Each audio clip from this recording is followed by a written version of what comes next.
nunjukin koleksi karya Eka Kurniawan yang aku punya. Halo teman buku semuanya, jadi kali ini kita santai aja lah ya, karena judulnya kan vlog gitu ya. Nunjukin koleksi karya Eka Kurniawan yang aku punya. Kebetulan ini udah aku siapin, jadi setupnya tetap aku duduk kayak begini. Dan ini dia buku-bukunya. Nih, ini tuh kurang lebih ada 7 yang udah aku kumpulin. Meskipun sebenarnya karya Pak Eka Kurniawan ini tuh lebih dari itu ya. Di sini ada 1, 2, 3, 4, 5, 6, 7. Ya, ada 7. Nah, di video kali ini aku akan bahas kenapa aku suka judul novel ini dan rate yang aku kasih untuk masing-masing novel. Mari kita langsung aja ya ke karya-karya Eka Kurniawan yang ini. Pertama, Cantik Itu Luka. Aku suka novel ini karena kisah di novel ini tuh punya cerita dan konflik yang rumit dengan penyelesaian yang tidak terduga. Penggabungan antara kepercayaan lokal, realitas sejarah dan mitos, dan juga menggambarkan sisi lain dari keindahan. Membuat aku sebagai pembaca memasang peringkat pertama nih untuk buku ini. Narasi yang belak-belakan juga menjadi salah satu penyebab aku memfavoritkan buku ini. Dan buku ini aku kasih rate 5 dari 5 bintang. Gitu. Kecepatan nggak? Gak apa-apa lah ya. Karena ada banyak gitu, ada 7 yang mau dibahas. Next, Lelaki Harimau. Bentar aku ambil dulu bukunya. Lelaki Harimau. Nah, ini yang aku punya cover yang ini, cover yang lebih ramah dipandang dibanding yang cover pertamanya. Kalau cover pertamanya kan dia wajahnya tuh kayak ada harimau-harimaunya gitu kayak si Naruto nggak sih? Naruto kan rubah ya, bukan harimau. Ya udahlah ya gitu pokoknya. Nah, novel ini punya cerita tentang dinamika keluarga, pembunuhan misterius, dan unsur surrealis yang menarik. Manusia jadi-jadian yang menjadi tokoh utama di novel ini memberikan kesan lokal dengan segala mitos supranaturalnya. Buku ini jadi buku kedua yang aku favoritkan dan aku kasih rate 5 dari 5 bintang. Nilai sempurna lagi. Buku Lelaki Harimau. Oke, next ada Seperti Dendam Rindu Harus Dibayar Tuntas. Kebetulan aku punya buku yang covernya itu seperti ini, burung. Kalau kalian udah baca ini terus ngelihat covernya burung pasti ngerti deh, pasti paham.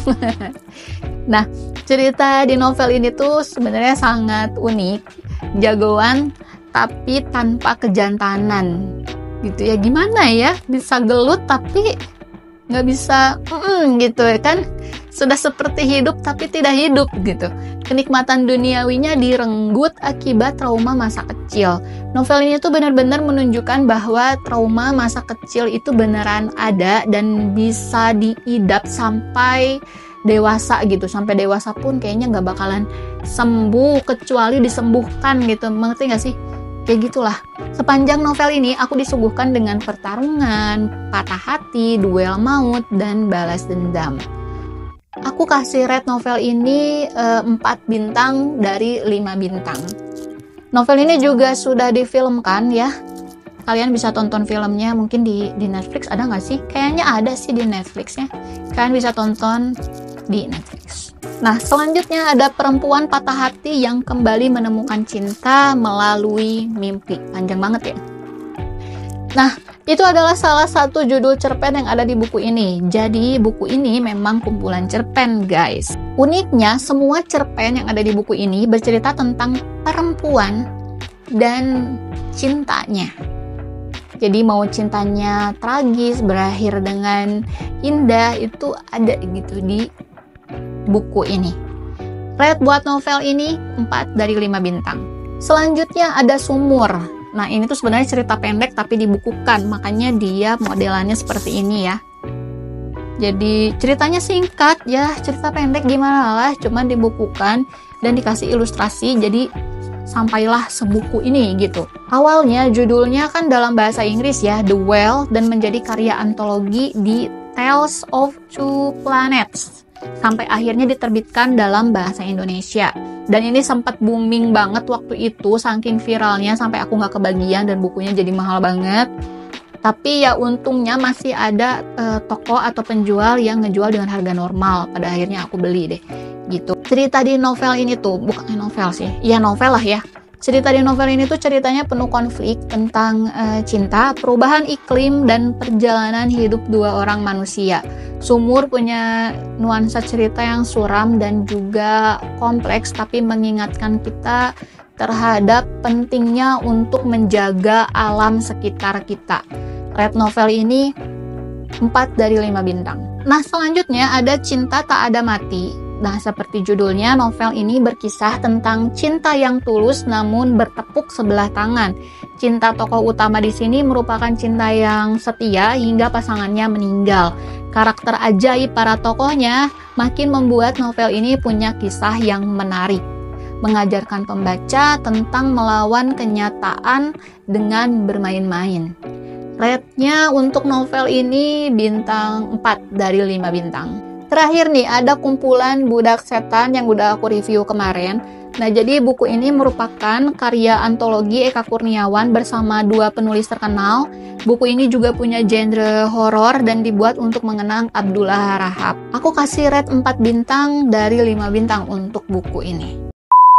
Nah, jadi itu dia 7 buku yang udah aku punya dan aku koleksi. Tapi sebenarnya aku ada 2 buku lain yang belum sempat aku koleksi, tapi udah ada yang aku baca gitu. Karena aku bacanya lewat ebook, waktu itu ada di Gramedia Digital, tapi ada juga sih di Ipusnas. Nah, buku ini yang pertama itu judulnya O doang gitu, O, 1 huruf O. Ini tuh sebuah novel tentang monyet betina yang berharap menikahi kaisar dangdut karena percaya bahwa laki-laki tersebut merupakan monyet jantan kekasihnya yang sudah berubah menjadi manusia. Nah, berbentuk semi fabel membuat novel ini sangat menarik untuk dibaca. Untuk novel ini aku kasih rate 5 dari 5 bintang. Nilai sempurna karena ceritanya tuh unik dan ya menarik banget lah buat dibaca, walaupun kesannya ada rasa jijik gitu pas baca tuh, adalah pokoknya adegan yang bikin jijik. Yang kedua ada Coret-Coret di Toilet. Buku ini merupakan kumpulan cerpen yang mengambil latar di era reformasi 1998, di mana pada saat itu para mahasiswa mencoret-coret tembok toilet sebagai media untuk mengapresiasikan keresahannya terhadap sistem pemerintahan yang korup dan bobrok. Untuk buku ini aku sendiri belum sempat baca, meski itu dalam bentuk e-book. Seperti yang udah aku jelaskan, buku ini tuh sebenarnya ada di Ipusnas, tapi belum sempat aku baca gitu. Khusus untuk buku ini aku belum bisa ngasih rate, karena ya belum dibaca itu tadi gitu. Kenapa aku nggak ngasih rate ya? Karena aku nggak baca. Kalau aku udah baca, aku pasti udah bisa ngasih rate gitu. Nah, jadi itulah 7 buku karya Eka Kurniawan dan 2 buku yang masih jadi incaran aku saat ini untuk melengkapi koleksi. Kalau kalian punya info atau mungkin kalian mau ngejual pre-love buku O dan Coret-Coret di Toilet, bisa kasih akun IG lah, nanti aku DM gitu ya.